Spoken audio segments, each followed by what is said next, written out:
या देवी सर्वभूतेषु मातृरूपेण संस्थिता। जो देवी माँ सभी प्राणी मात्र में मातृत्व शक्ति बनकर बैठी हुई है। नमस्तस्यै नमस्तस्यै नमस्तस्यै नमो नमः, उस मातृशक्ति को प्रणाम करते हैं। प्रत्येक व्यक्ति का जन्म माता पिता के द्वारा मिलता है, लेकिन प्रत्येक के अंदर भगवान ने एक अद्भुत शक्ति दी है। पिता के अंदर पितृत्व शक्ति दी है तो माँ के अंदर मातृत्व शक्ति दी है।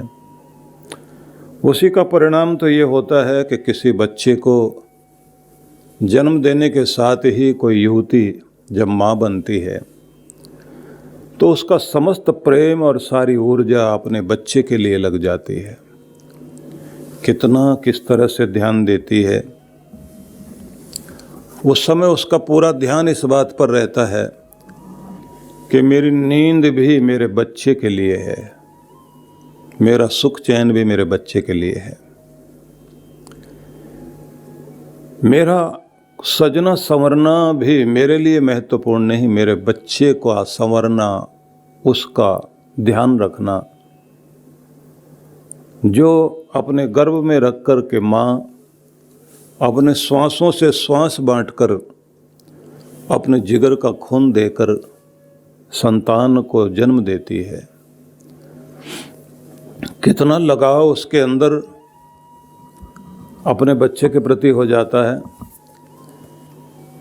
नींद कोई भी नहीं चाहता कि वो अपनी नींद को त्यागे।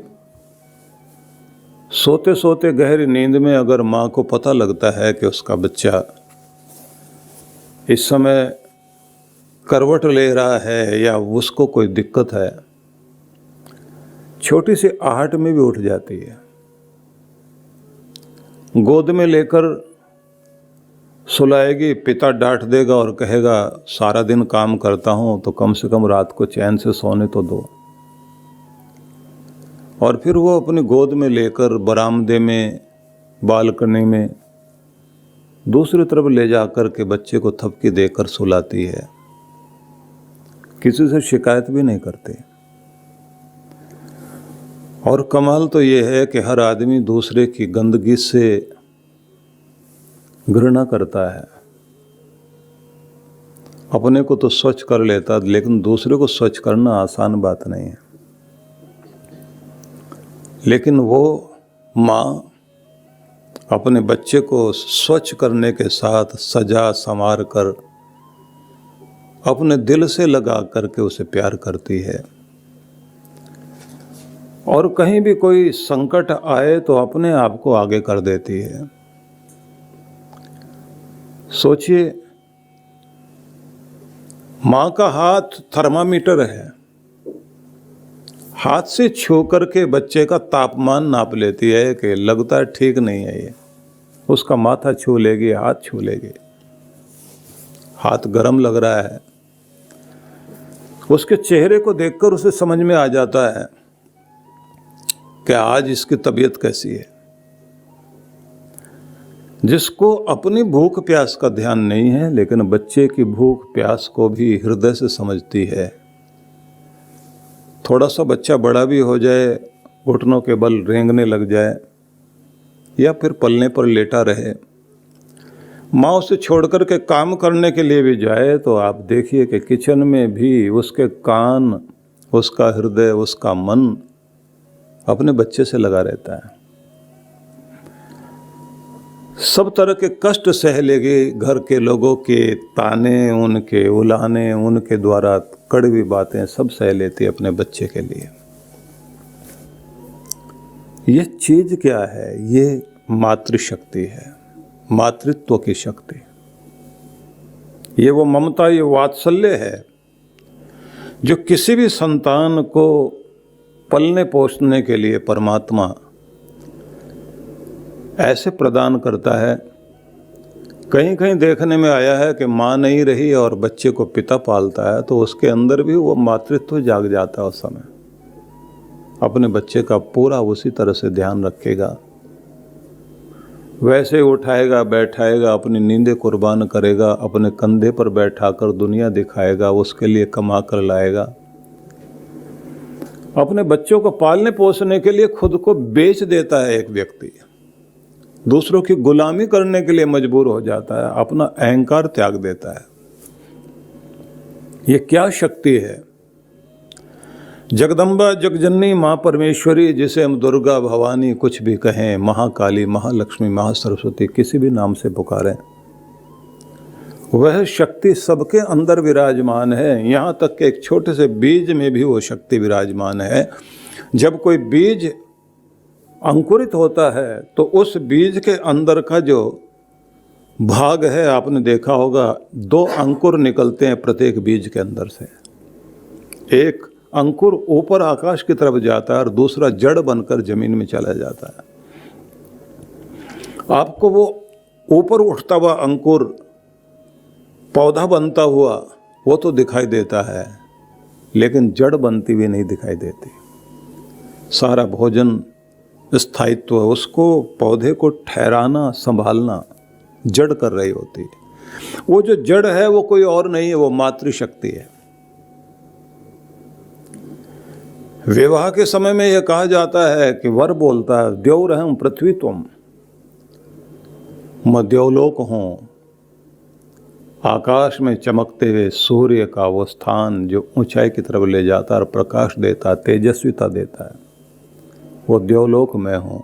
पृथ्वी त्वं, धरती तुम हो, जिस पर दुनिया बसती है, जिस पर परिवार बसता है, जिस पर जीवन चलता है, वो तुम हो। किसी के बसाने से दुनिया बस जाए तो वो शक्ति मातृशक्ति है। इसलिए कहते हैं कि एक नहीं अनेक गुण हैं। कोमलता, करुणा, ममता, सहृदयता, उदारता, ये नारी के गुण हैं, ये मातृत्व शक्ति है। वैसे 22 गुणों का वर्णन व्यास ऋषि ने किया है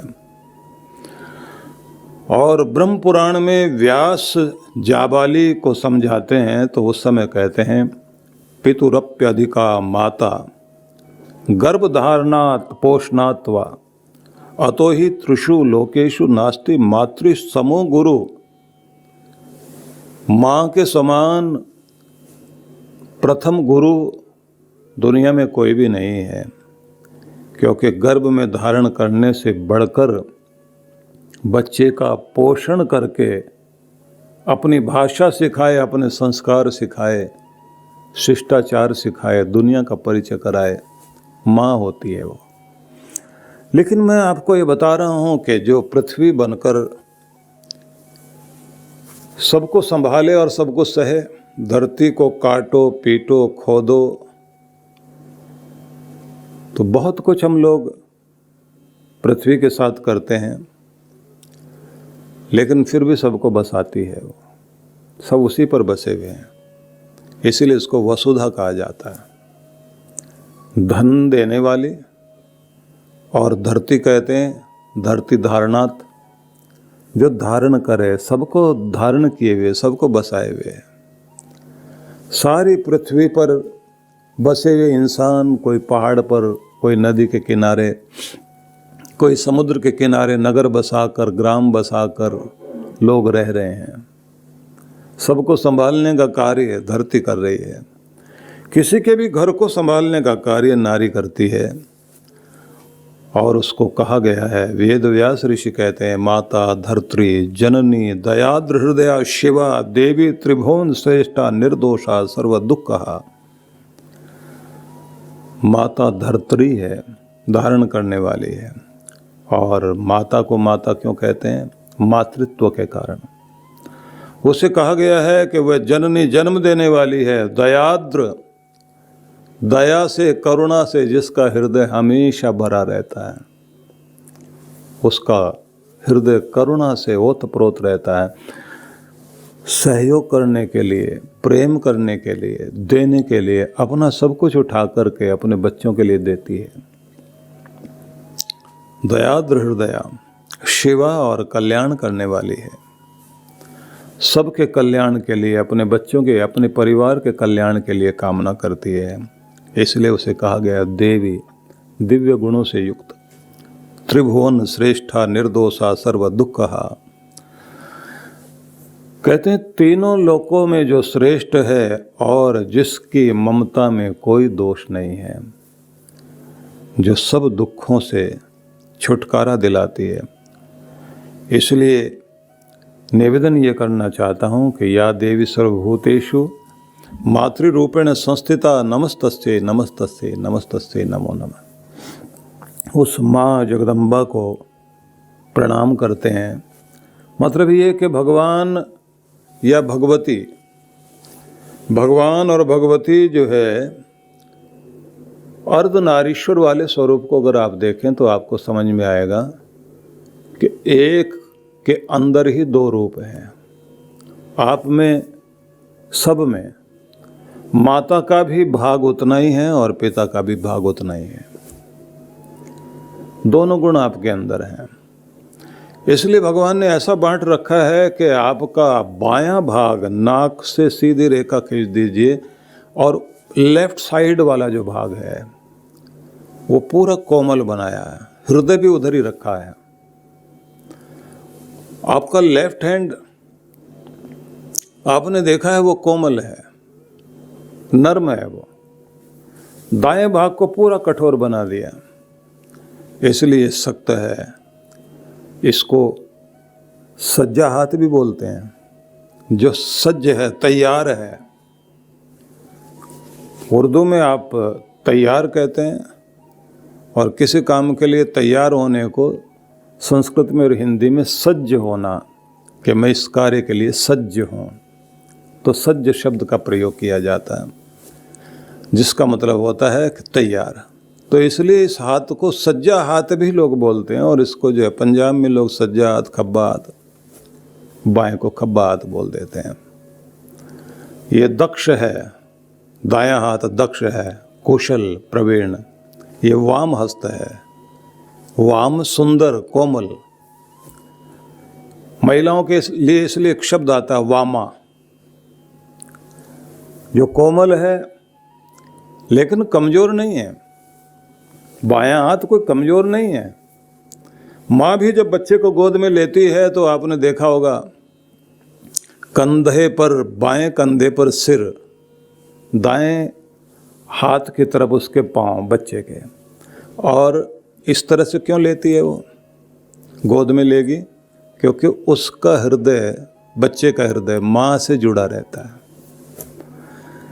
ये भारतीय परंपरा है। माँ अपने हृदय का प्रेम अपने बच्चे को दे रही होती है। जो बच्चे माँ के साथ रह कर के पलते हैं, बहुत ममता वाले, प्यार वाले बच्चे होते हैं। पिता के साथ रहने से बच्चे के अंदर दक्षता आती है, वीरता आती है, साहस, हिम्मत आती है, डर का सामना करना सीखता है। इसलिए दोनों चाहिए।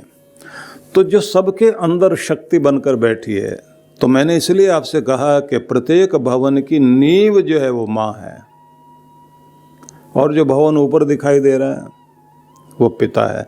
तो दोनों मिलकर के ही भवन बने हुए हैं। आपकी जिंदगी भी देखा जाए तो आधा भाग माँ का भाग है, आधा भाग पिता का भाग है। इसलिए अर्धनारीश्वर वाला रूप तो है ही। लेकिन मैं आपको फिर आगे लेकर के चलना चाहता हूँ। या देवी सर्वभूतेषु बुद्धि रूपेण विद्या रूपेण संस्थिता नमस्तस्यै नमस्तस्यै नमस्तस्यै नमो नमः। जो देवी माँ सबके अंदर बुद्धि बनकर बैठी हुई है, और जो देवी माँ सबके अंदर ज्ञान की अधिष्ठात्री शक्ति बनकर बैठी हुई है, उस देवी माँ को नमन। तो इसके लिए अपने यहाँ सबसे ज़्यादा जो प्रचलित है वह है गायत्री मंत्र।